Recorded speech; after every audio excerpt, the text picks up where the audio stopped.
Official na sa Philippines ang latest smartphone ni Infinix. Ito ang Infinix Note 40 5G. At para malaman nyo kung magkano to, guys, pakitapos lang ang buong video. Sa ngayon, pag-usapan muna natin ang specs and features ng smartphone na to.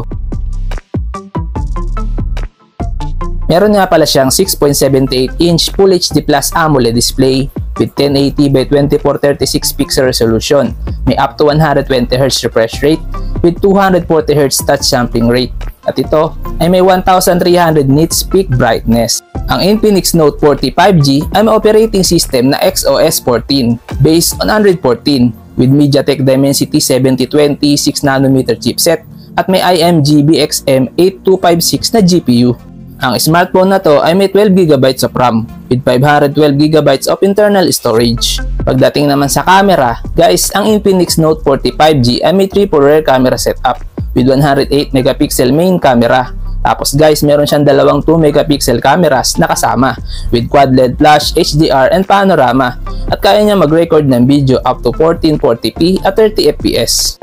Meron siyang 32MP selfie camera with dual LED flash na may 1080p at 30fps video recording. Sa kanya naman battery, meron siyang 5000 mAh battery capacity with 33W fast charging at meron din siyang 15W wireless mag-charge. Sa security, meron siyang under-display fingerprint scanner and face unlock at ito ay may stereo speakers tuned by JBL. Sa dimensions, meron siyang 165.51 by 75.93 by 7.91mm at may timbang ito na 185 grams with IP53 dust and splash resistance. Meron din siyang 11-layer BC cooling at ito ay may dual SIM.